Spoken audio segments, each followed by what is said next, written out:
Welcome to Daisy. Today we are talking about Infected. I've played nearly 5 billion hours on this game, and I've learned a lot about these guys, how to manipulate their mind and how to abuse them. When you very first start playing, before dehydration gets you, before malnutrition gets you, before players even get you, these Infected are going to be the bane of your existence. So today we're going to give you everything you need in order to thrive versus these fellas. So first off, I want to point out how you fight these guys. In order to raise your paws, your dukes, if you will, you press right click. On console, I'm not sure, you guys are going to have to go through the controls and figure that out. I'm not adept at those systems as well, but you're just going to hold right click on PC and we're going to walk backwards. And when we're doing this, we are invincible versus Infected in a 45-degree cone in front of us. That's a good way to think of it. If I'm looking at the Infected while they're swinging at me, they will do 0 damage. Once we have our fist up and we're done blocking, we could press left click. Bow, I got a jab. That's a cross, baby. That's a cross. That's a cross. And then also on top of that, we can hold shift and left click. And we do a power attack. But as you can see in the bottom left, it depletes my stamina rather quickly. All right, so let's find an Infected here. And I'm going to prove to you that that block works. And we're going to talk about how they aggro as well. Boom, I see a little Infected over there. So they aggro based on audio, which we could see in the bottom left. You see how there's 2 lines there? If I run full sprint, there's 3 lines. If I'm crouching, there's 1 line. Right, so they could aggro based on audio if it's within a proximity of them and it's loud enough. And also they, just like I have a 45-degree cone of blocking, they have a 45-degree cone of vision. And if I walk into that line of vision, it's very likely they will aggro on me. So here we go. I'm behind this guy. I'm being kind of loud, actually. He turned his back to me. Here, let me get in front of him so that you can see the 45-degree cone of vision. I don't want to aggro him with my feetsies. Come on, turn this way. You little bastard. So I'm trying to get in front of him here. He's going to turn to the left again because he hates the tutorial and he doesn't want people to thrive. Okay, there we go. So look, I'm in front of him. It's important to note that crouching makes you way less visible. Laying down makes you super invisible. And standing up makes you pretty easy to be seen. So boom, I'm in front of him and he saw me. So now I'm going to hold right click and walk backwards. And you may be wondering, why did he just hit you? Well, he was out of my 45-degree cone. I wasn't blocking to the left there, and he hit me like on my shoulder. And as you can see, as I walk backwards, no attacks can hit me. And this goes for player attacks too. If a player was attacking me and they were just doing light attacks, they would do no damage to me. So there you go. You can see me blocking. And what we're going to do now is we're going to time his attacks. So we're going to try and allow ourselves to get comfortable with this zombie spazzing in front of me. And then we're going to jab. Jab. 1. I don't know if you guys see it. You guys see the pattern? If he's far away, he only attacks once. But if he comes close, 1, 2. Watch this. Watch this. I bet he does it again. 1, 2. Watch this. Watch this. Watch this. 1, 2. I can't really get it, but the idea is to, there we go, we got a 1 attack, to jab them in between. Something that can happen is what happened right there. You see how he like ran into me and he kind of got behind me? It's really important that we use our hands constantly to track that Infected, and we just keep jabbing in between the attacks. Now, when you look at an Infected in the world and they have that plus sign on them, that means that they have an item in their inventory. These Infected are just like these houses, in that they have an opportunity to spawn loot. They're a little, like I want you to think about, maybe like 25% as likely as a house. So they're less likely to have loot than a building for sure, but they are an opportunity to find loot all the same. So on this one, I found some matches there. Now, we can block and jab. That's what you should do in the beginning when you're very first getting comfortable with the controls. But something else that you can do is stagger punch. So we hold right click and we do that power punch. This is the most effective way to fight Infected. 1, because it doesn't allow them an opportunity to hit you. And then 2, wasn't there? Yeah, there's a guy right here. So that guy aggroed on vision and audio. And 2, because if there are multiple Infected, it'll give you an opportunity to protect yourself. So here we go. I'm gonna right click and shift left click. Before he even gets a chance to get back, I'm pre-clicking it. You see how I'm starting to wind up my punch before he's done going like in the last 0.5 seconds of him being staggered, I'm already punching again so that they don't get an opportunity to hit me. All right, so there's another infected over here. I wanted to talk about mistakes that I see when it comes to fighting. I actually want to get a giant group of infected. Let me see if I can aggro a bunch here. I want to prove to you that holding right click and backing up can be super effective in stopping attacks. Now, if 5 infected are attacking you, it's going to be very difficult, especially for a newer player or even someone with like a pretty significant amount of hours to not get hit by those infected. Everyone is going to get hit. It's not about whether or not you get hit. It's about minimizing how many hits you accrue. The idea is this is one infected that's chasing me. And if I kill this one infected, I'm willing to bet that I'm going to run into another infected afterwards. So anytime I'm getting hit by infected, it's one time too many. That's something that I want you guys to be thinking about at all times. Like right there, that's a hit.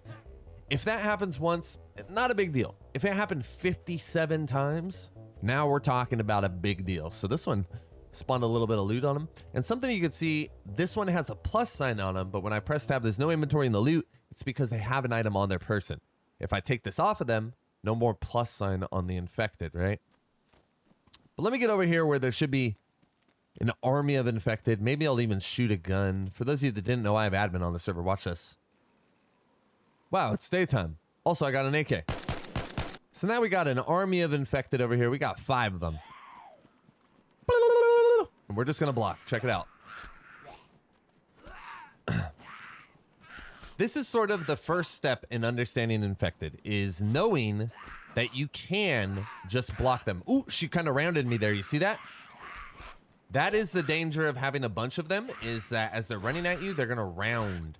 So it's important that you keep like a straight line and you keep moving back and just try and regulate those punches. Here we go. We're blocking. We're blocking. Ooh, my server's lagging a little bit too. We're blocking. Ooh, big round, big round. And there's the danger. That's what can happen, is they'll round you on all sides as they're running towards you. And this is kind of where people get overwhelmed. They're maybe out of stamina and they don't know what's next. Well, here's the deal. The infected are incredibly simple creatures. When they got the virus, they also forgot how to use their thumbs. So check it out. I'm just going to go in this building here. There's 2 doors closed. I'm going to open a door. I'm going to close the door. Boom. Oh my goodness, afforded it. I'm completely safe. Whenever you're bleeding, which we could see down here, you need to put a bandage in your hands that is disinfected. So if I highlight over it, it says disinfected, and I'm going to hold left click. Treat wound. So we can see they're all coming over, and these ones here are not aggroed on me. I think this is important. We talk about the stages of infected, okay? These 2 right now are kind of aggroed on me, but they stopped. I don't know if you guys had an opportunity to see that, but there are essentially 3 stages of these infected. One is they're just normal infected roaming through the world. That would be like, let me see if I can find one here. I did just shoot a bunch of shots. Like these guys. These guys don't even know I exist. They're just hanging out. They're having a good time. The rain is therapeutic, but I'm gonna remove it really quick. They're just existing. They don't know that I'm here or anything. Then there is the second stage where they're curious. They think that I'm somewhere near, but they don't know where, right? That right there, when they go, bleh. This is called the investigation stage, is what I'm gonna call it for the sake of this video. This is where the infected are like curious and they're on heightened alert. So they're more aware of you if they saw you or if they heard you. They're on like a heightened state of pursuit. They're really trying to find me. And then the third state, obviously, is when they're aggroed. That's that state right there. Now I want to show you something cool. When you're in a building, the zombies will aggro to the closest point to you outside of that building. So I'm at this door right here.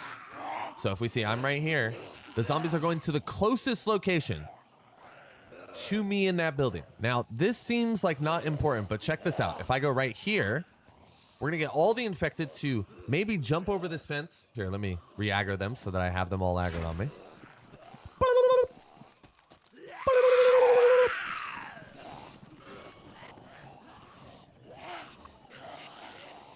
Okay, I'm gonna go right here. So this is going to make them start jumping over the fence, I think. Yeah, check it out. Check it out. And that may seem like not a lot, but I want you to think about this. The infected, they are dumb, slow animal creatures that don't have a big brain. They're not doing mathematics. I'm doing basic mathematics. I'm going to go open that door and run full sprint that direction. Watch this. Think about how many zombies were on me. I'm just going to run until I can't run anymore, till I'm completely out of stamina. I want you to keep in your mind how many infected were on me back there and how many infected will be aggroed on me at the end of this here. So when zombies are chasing you, they have like a period where they can run full sprint, and that sprint period is way shorter than your sprint period. They will stay aggroed on you if they have vision, and they're dedicated creatures. But watch this. I'm going to run again. When that second sprint period runs out for these guys, look at what's happening.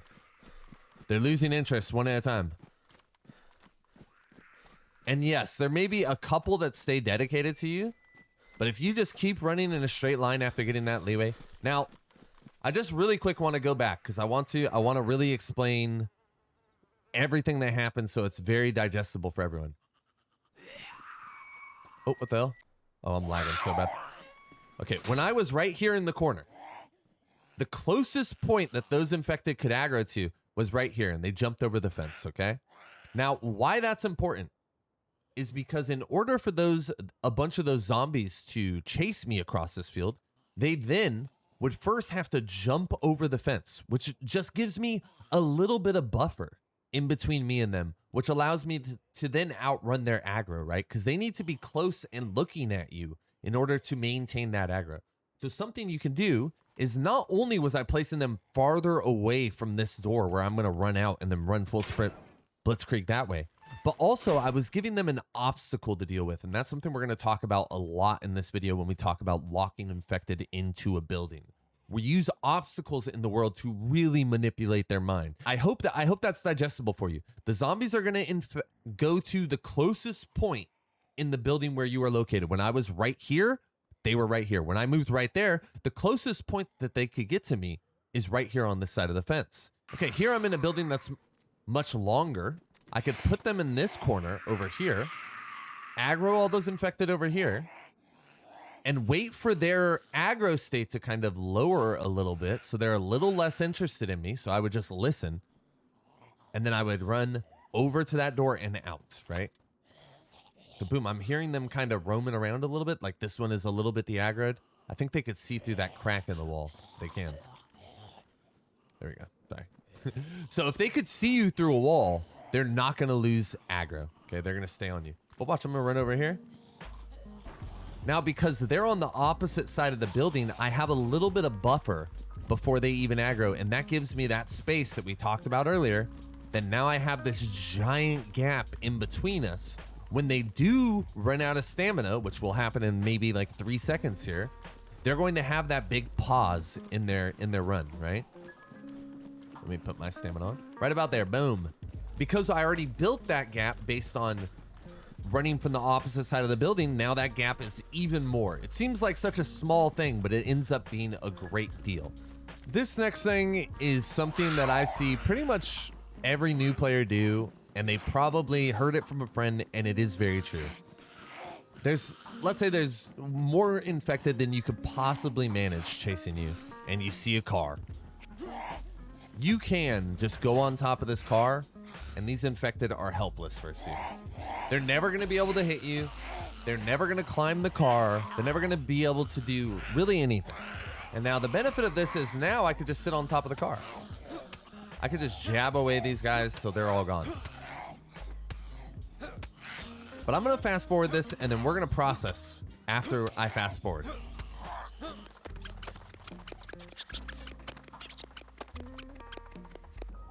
Okay, they're all gone. I want you to process what I was doing that whole time. I was punching down, standing virtually completely still on top of a car in the middle of a road.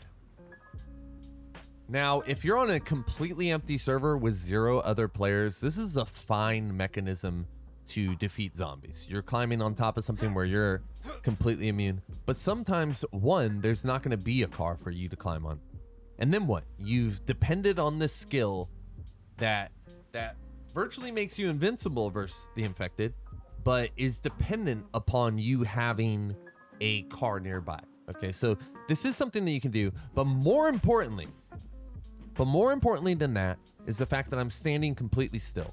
And if there are any other players on the server and they heard this aggro or they saw this aggro running over here, they're going to be investigating. And I'll tell you what, 10 times out of 10, if I see someone on top of a car, I'm thinking about shooting them. Just because, for me, it's like a moral thing. Like, I need to make them understand that this is not the way, right? But also, it's like you're completely stuck. You are motionless. You are helpless. This is the window that you can exist in. I essentially have you in an alleyway, and I'm shooting down that alleyway now. So cars can be a very effective way to secure yourself if extremely desperate. But way better than cars are buildings. Ultimate tool now. I saved this for last because I think you need to understand all those other things in order to make this last powerful piece of information, which is going to take a little bit to explain fully. But in order to really understand it, you need to understand all the other stuff first. But zombies, as I said earlier, are silly creatures. They ain't got big brains. They ain't smart. They haven't figured out how to use their thumbs yet for some strange reason. And because of this, we can abuse them. Here, I'm just going to aggro this one right here. If I just go into a door, like I said earlier, and I open it and close it, that zombie will never be able to come in. Literally will hang out there for the rest of time until they de-aggro and walk away. But even more powerful, and what pretty much every experienced player does, is blocks and locks them into buildings. Now, just like that zombie can't break into the building, the zombie can't break out of the building, all right? So now we got that. Now we got that zombies can be locked in a building. I want to talk about when we're locking them into a building. The thing that we want to do in order to lock them in is to ride the edge. So I'm going to start over here and I'm going to form a U. Check it out. I'm going to form a U. See that? I rode the edge. Blocked, and I stayed right in the edge, and I formed a U, the letter U. You see I'm turning and boom, I'm running out and closing the door on my way out. We could do this literally in any location, and the size of the location and the design of the location is going to make it a little bit different. For example, if I'm doing it in here, I'm going to be doing the same thing, but now it's not a U, right? I would be blocking, and I'd be running over here. Maybe there's two zombies, so I got to go even further back. And I'd ride the edges. The idea is you want to give yourself a lot of room to get around the infected. What's going to happen is you're going to try and run around them. And if you don't form a U, there's a likely chance you're going to lock yourself in the building. So I'll show you right now. It's like I'm blocking them. I'm blocking them. If I block them straight back and I run to the side, there is a chance that they're going to reach out and get me. But if I form a uniform, even on this side, I could do it this way too. It's allowing them, because the zombie aggro, the AI with the infected is so bad, honestly. It doesn't really pursue you directly. So sometimes it needs to like do a big turn. Sometimes the infected has to do this in order to come in. Have you ever been inside of a building and you're watching you're like trying to wait for the infected inside and you're watching them go around the door? It's because they need a wide berth in order to figure that out. So what I'm doing is I'm giving them that pathing.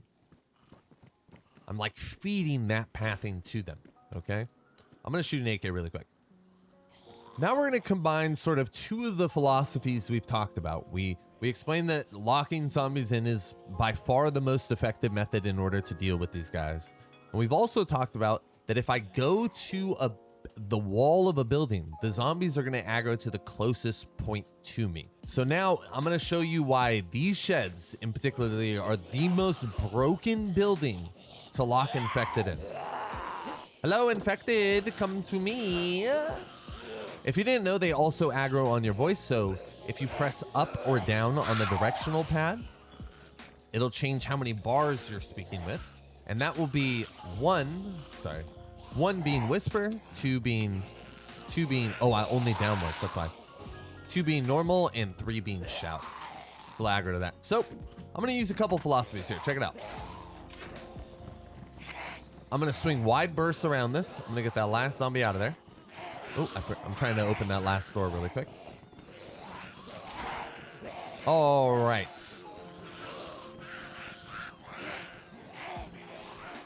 So I've went into the middle building here, and I've placed myself on the wall closest to this. Look what's happening. All those infected are aggroing over to that location. You ready?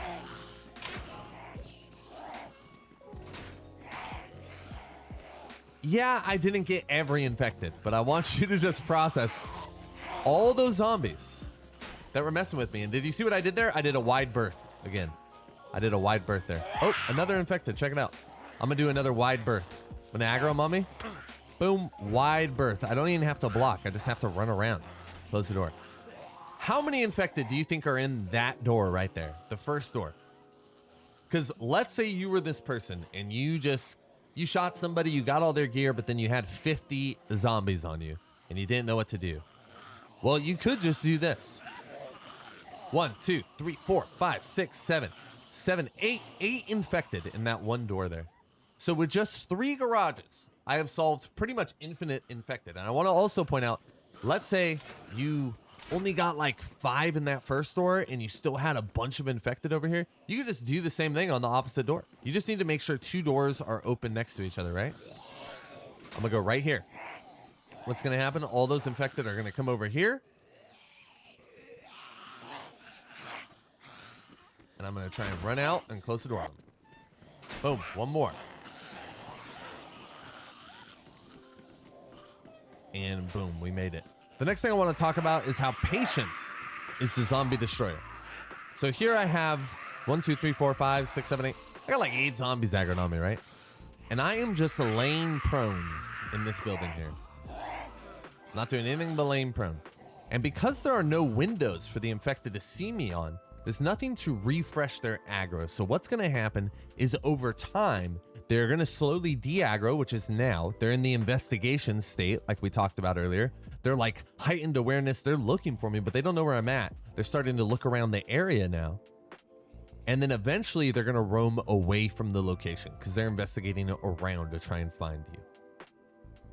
Essentially, what you need to not do, a mistake a lot of players do, is right after they stop hearing the zombies, they're like, okay, there's no zombies anymore. I'm going to get up and I'm going to run out of here. But they're still, the infected are still in the investigation state. So right when they run out, all those infected are going to start to like, see, they're going to start to like, oh, wait a second. And they're going to re-aggro and then you're going to have to run back in. So it's important that you are truly patient and wait for all of the aggro to subside, give it a little bit longer than you think, and then run out. So another thing that can happen is you getting stuck. So let's say you're fighting infected and they blocked you in. Sometimes this will get you stuck, like little objects. How I can't move right anymore and I'm to the left. If there is a zombie here and here, I'd be locked in. I'll try and replicate that for you here. It can happen with just one infected. Sometimes one infected can lock you into a corner like this, for example. Like here, I could roam out this way. But watch, if I bring him in here, I'm willing to bet this corner here will get me stuck.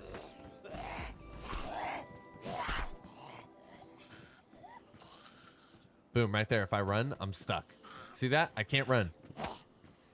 So what happens then is you got to fight your way out immediately. The second you identify that you are stuck on something in this game, you have to immediately think, how can I break out of here? And oftentimes that has to do with staggering the infected to get them off that space that's locking you in. But also sometimes it'll just be, you can't. Sometimes you're just locked in. I'm not even stuck right now. This isn't even stuck. I'm just like boxed in right now. But sometimes you're legitimately like you're stuck. You can't. Like there, I'm stuck again. I can't do anything. I can't move anyway. It's happening. I got to try and stagger her. Fight this guy. It's really about going to war. When you identify that you're being blocked into a corner normally. And this is exactly why earlier, just to point out, why I say you need to round everything. It needs to be a constant circle that you're doing. You need to never be going on a jagged angle. Because when you do that and you're panicking, you put yourself into a corner and you're dead. You're not going to be able to do anything to get these zombies off of you at that point. Everything I just shared with you is a tool. It's not to be used as a matter of fact. It's supposed to be used in tandem with other pieces of information and the unique characteristics of your circumstance to find a way to thrive.